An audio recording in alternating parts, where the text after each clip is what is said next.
నమస్కారం అండి, డాక్టర్ శ్రీ ఆచార్య అనంతకృష్ణ స్వామి గారు. నమస్కారం. చాలా మంది అడుగుతూ ఉన్నారు మణిమంత్ర క్లాసెస్ గురించి.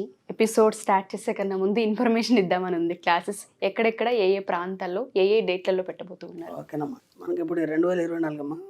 మనకి 25 ఆగస్టు మళ్ళీ స్పెషల్ క్లాస్ ఉంది. స్పెషల్ క్లాస్ చాలా రష్గా ఉంది. తొందరగా ఎన్రోల్ చేసుకునే ప్రయత్నం చేయండి. 1 సెప్టెంబర్ వచ్చి విశాఖపట్నంలో ఉంటుంది. 8 సెప్టెంబర్ వచ్చి తిరుపతిలో ఉంటుంది. అలాగే 15 సెప్టెంబర్ వచ్చి మళ్ళీ రాజమండ్రిలో ఉంటుంది. అలాగే 29 సెప్టెంబర్ వచ్చి అనంతపురంలో ఉంటుంది. ఒక మనిషి తన జీవిత కాలంలో దేని చుట్టూ పరిగెడతాడు అంటే డబ్బు. అది ఏమిస్తుందంటే హ్యాపీనెస్సే కాదండి, ఆ రిలేషన్షిప్ని కలుపుతుంది కూడా. అది ఎంత బాగా అనంటే కుటుంబంలో జరగాల్సినటువంటి ఏ శుభకార్యానికైనా సరే ప్రధానం దే. సో మణిమంత్ర కుటుంబాన్ని కలపటమే కాదు, దేశాలు విదేశాలు ఖండాలు దాటి అక్కడ ఉండేటువంటి మనుషులు కూడా కలుపుకొని రియలీ గ్రేట్ థింగ్ అండి.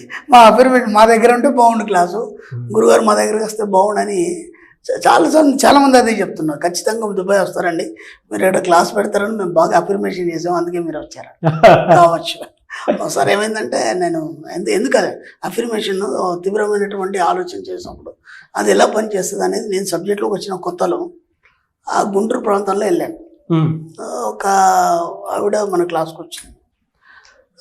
వచ్చిన తర్వాత వాళ్ళది గుంటూరు ఆ ప్రాంతం అని తెలిసిన అనుకోకుండా మనం వస్తుంటే ఐడియా వచ్చేసి అరే మేడం గారు ఇక్కడే ఉంటారు కదా, ఒకసారి మేడం నెంబర్ ఉందా ఒకసారి తీయండి అని. అంటే సబ్జెక్ట్ ఎలా పనిచేస్తుంది, ఏదైతే ఆలోచిస్తావో అది నీకు ఎలా అటాచ్ అవుతుంది అని అనగానే వాళ్ళు అన్నారు కదా ఉంది అంటే ఒకసారి కాల్ కలపండి, ఈ పరిసర ప్రాంతాల్లో ఉన్నాం, ఒకసారి కలుద్దాం, చాలా రోజులు అయింది, చాలా మంచిది. ఆమెతో పాటు 10-20 మంది తీసుకొచ్చింది.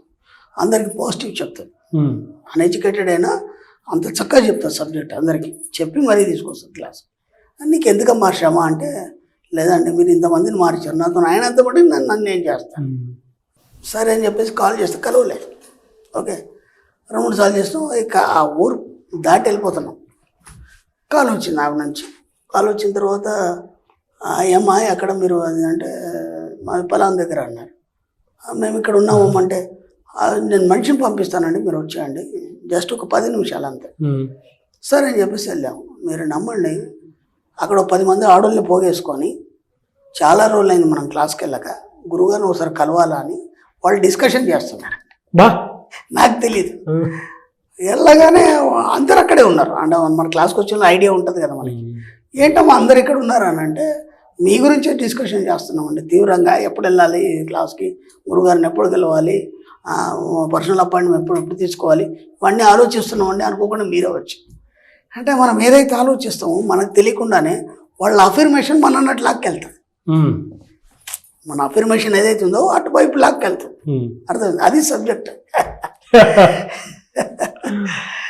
ఓకే, అలా తీసుకెళ్ళింది కాబట్టి దుబాయ్ దాకా కూడా వెళ్ళాం. దుబాయ్ దాకా 100-200 మంది మనకు అఫర్మేషన్ చేసుకున్నారు కాబట్టి మనం వెళ్ళామని. మనం ఏమనుకుంటామంటే ఇదంతా నేనే చేసినా అనుకుంటాం. కాదు, చేసేవాడు వేరేది ఉంటుంది. అదే విశ్వం. మనకి మహాభారత యుద్ధం జరిగిన తర్వాత అంతా అయిపోయిన తర్వాత అక్కడ బార్బరి కూడా అని ఉంటాడు, వాడు కొండ రూపంలో ఉంటాడు. ఓకేనా, మహాబలవంతుడు. 2 రోజులు కురుక్షేత్ర యుద్ధం ముగించేస్తాడు వాడు. అర్థమైందా? కృష్ణుడు అన్నాడు నువ్వు సాక్షిగా నిలవాలి కాబట్టి కొండ రూపం లేకుండా ఉండమన్నాడు.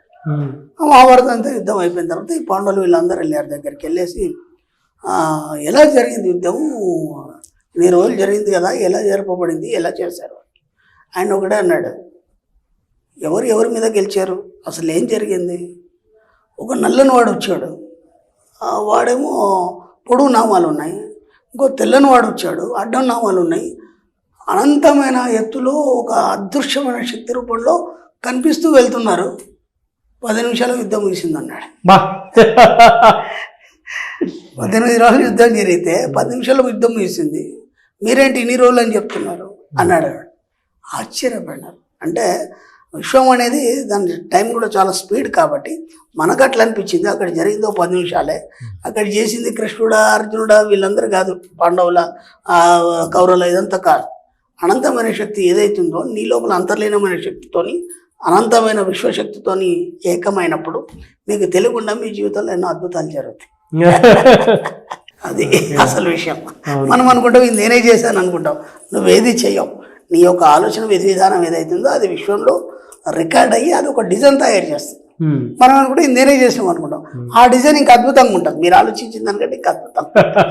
ఇప్పుడు దాకా అందరికీ అదే తెలుసు కదా, మహాభారత యుద్ధం కౌరవులు పాండవులు వేసాం, వాళ్ళు ఏం చేయలేదు, చేసింది వీళ్ళిద్దరే, శివుడు విష్ణువు ఇద్దరు కలిసి అనంతమైన శక్తులు అట్లా. అందుకే ఆయన అంటాడు కదా, ఈ యొక్క స్వరాట్ రూపం ఏదైతుందో నేనే అంటాడు, ఈశ్వర్ కషట్కారో భూత భవ్య భవత్ప్రభు. మొట్టమొదటి స్టార్టింగ్లో విష్ణు సహస్రనామంలో చెప్పింది అది.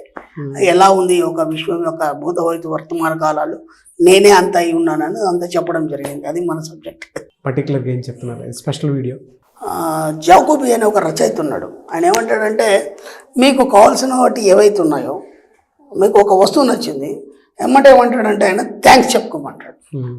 జాకోబీ అని చెప్పేసి రచయిత, నువ్వు పొందాలనుకున్నటువంటి వస్తువులు కానీ, లేదంటే నువ్వు పొందాలనుకున్నటువంటి సౌఖ్యం కానీ, అప్పుడు మనం ఒక వ్యక్తిని చూసినప్పుడు ఒక రెస్టారెంట్ వెళ్ళాము, ఒక మంచి పెద్ద స్థాయిలో అక్కడ సన్మానం జరిగింది, లేదంటే ఒక సభకి వెళ్ళాము, అది మీరు దాన్ని ఫీల్ అవుతూ థ్యాంక్స్ అని చెప్పాలి. ఓకేనా? ఓ వస్తువు నచ్చింది, అక్కడ వెళ్ళారు, ఏదో ఒక షాప్కి వెళ్ళారు, అక్కడ వస్తువు నచ్చింది, మీరు కొనుక్కోలేదు స్థితిలో ఉన్నారు, అదంతా సంబంధం లేదు, పక్కన పెట్టండి, జస్ట్ దానికి థ్యాంక్స్ అని చెప్పండి. అర్థమైంది? అది మీ సొంతం అయిపోద్ది. ఓకే. ఎప్పుడైతే నువ్వు దాన్ని ప్రేమిస్తావో, దానికి థ్యాంక్స్ చెప్తావో, అది అక్కడి నుంచి కదలడం మొదలవుతుంది అన్నాడు.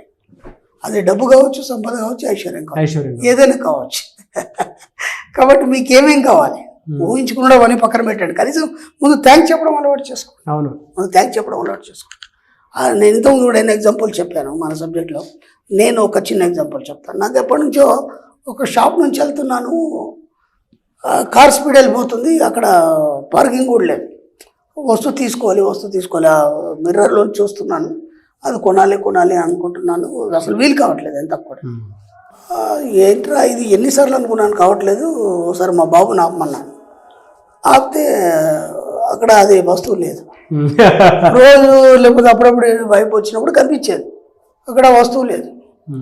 బాధపడ్డాను, ఎందుకంటే దాన్ని చూసినప్పుడు నేను ఏం చెప్పాను, థ్యాంక్స్ అని చెప్పాను. అర్థమైందా? వస్తువు లేదు. ఆ షాప్ వాడికి కూడా అడిగాను, బాబు ఇది ఇక్కడ ఒక వస్తువు అంటే అది పోయింది సార్, అమ్ముడు పోయిందన్న. అరే మరి ఇప్పుడు మళ్ళీ ఇంకో పీస్ అంటే అది ఒక సింగిల్ పీస్ సార్, అది ఎప్పుడో వచ్చింది, ఇప్పటిదాకా ఎవడు కొనలేదు, అనుకోకుండా ఎవరికి నచ్చింది తీసుకొని వెళ్ళిపోయాడు. ఇప్పుడు మనం దాన్ని ఏం చేయలేం కదా, ఉన్నంటే మోడల్స్ ఇంకా 4-5 పీసులు ఉంటాయి, ఇది ఒకటే పీస్ ఉంది, దాన్ని ఏం చేయలేము, మళ్ళీ తయారు చేయలేడు, చాలా రోజులు అయింది అది కూడా. సర్లే ఇక అంతకంటే ఏం చేయలేం కదా, కానీ నేను మాత్రం థ్యాంక్స్ చెప్పుకున్నాను కదా, ఎటుపోదు అనుకున్నాను. మరి నమ్మండి, అనుకోకుండా మన అపాయింట్మెంట్కి ఒక వ్యక్తి వచ్చాడు, ఆ షాప్లోనే ఉన్నాడు, ఆ వస్తువు తీసుకొచ్చి నాకు గిఫ్ట్ ఇచ్చాడు. అర్థమైందా? నేను అన్నాను, ఇది ఎక్కడదయ్యా నీకు అంటే, పొలం షాప్లో కొన్నాను అన్నాడు. ఇంకా ఉన్నాయి పీసులు అన్నాను తెలియనట్టు. అంటే లేదండి ఇది ఒకటే పీస్ ఉంది, ఇంత కాస్ట్లీ ఉంది ఇది, ఇంకా ఉంటే తీసుకుందామని అనుకున్నాను, నాకు కూడా ఒకటి, మరి నువ్వు ఉంచేసుకోవచ్చు కదా. లేదు గురుగారు మీకే ఇవ్వాలని తీసుకొచ్చాను. కాబట్టి ఏది ఎటుపోదు, అన్నీ జరుగుతాయి, మనం ఊహించిందే మనకు జరుగుతుంది. కాబట్టి ప్రతి దగ్గర మీరు ఏం చేస్తారంటే, ఎక్కడ ఏదైతే ఒక వస్తువు నచ్చింది, ఒక సందర్భం నచ్చింది, లేదంటే దేంట్లో పార్టిసిపేట్ అయినారు, లేదంటే ఎటు వాళ్ళని చూసినప్పుడు మీరు నచ్చారు, ఓకే వాళ్ళ యొక్క ఏమైనా ఆర్నమెంట్స్ కానీ నచ్చాయి, లేకపోతే డ్రెస్ నచ్చింది, వాటన్నిటికీ మీరు వీలైనంత వాడికి థ్యాంక్స్ చెప్పండి. థ్యాంక్స్ అన్న మరుక్షణం ఏమవుతుందంటే అది మీ సొంతమయ్యే ప్రయత్నంలో సిద్ధంగా ఉంటుంది. అది వాడుకున్న వైబ్రేషన్ మీ దగ్గరికి లాగడం అనేది జరుగుతుంది, అంతే. ఫంటాస్టిక్ నాలెడ్జ్, సింపుల్ అండి, చాలా సింపుల్. అది కూడా అలానే ఉన్నాయి. అంటే నేను అనేది ఏంటంటే సార్, మనకి ఇప్పుడు సబ్జెక్ట్ అంతా చెప్తే అబ్బా అఫర్మేషన్ చేయాలి, మెడిటేషన్ చేయాలి, ఇదంతా రాసుకోవాలి, ఇదంతా ఒక ఎక్సర్సైజ్ లాగా అయిపోయింది.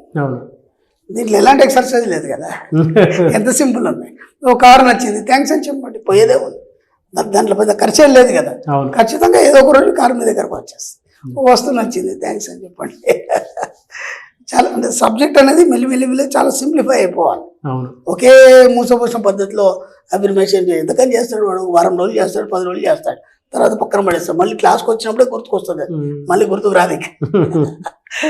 అయితే ఇంత ఉందని చెప్పాను, మనకి ఒక పోస్టేట్ అనే ఒక వ్యాధి ఉంటుంది, దాన్ని మానసిక వ్యాధి అనుకోవచ్చు, లేదంటే మంచిది అనుకోవచ్చు, ఏదైనా కావచ్చు, వ్యాధి కూడా కాదు. దాంట్లో 2 రకాలు చెప్పాను, డబ్బు సంపాదించడం లేదా ఏదైనా ఒక విషయం పరిజ్ఞానం కోసం మీరు ఒక 10 సంవత్సరాలు దాని మీద పరిశోధన చేయడం ఒకటి, లేదా ఇన్స్టెంట్గా అది పొందడం అనేది ఒకటి. ఈ రెండింటిలో ఏది కావాలి. కాబట్టి ఇన్స్టెంట్గా పొందడం అనేది ఈ రోజులో జరుగుతుంది, ఓకేనా. ఇప్పుడు ఒక అలోపతి మెడిసిన్ వేస్తాం ఇన్స్టెంట్ తగ్గిపోతుంది ఏదైనా. ఇప్పుడు ఆయుర్వేదం కానీ ఇంకా హోమియో అనుకున్నప్పుడు కొంచెం టైం తీసుకుంటుంది దానికి. అది మూలం పోతుందొచ్చు కానీ మనిషి బాధలు తట్టుకోలేడు కదా, అది ఇమీడియట్లీ క్లియర్ అయిపోవాలి. అలాగే మనకి ఇన్స్టెంట్గా కావాలనుకున్నప్పుడు ఇట్లా చిన్న చిన్న పదాలు మనం చెప్పుకుంటూ పోతే అయిపోతుంది. Great sir. Anyways thank you అండి. Thank you so much doctor Shri Acharya Venkatakrishna Swami గారు. థ్యాంక్ యూ అండి.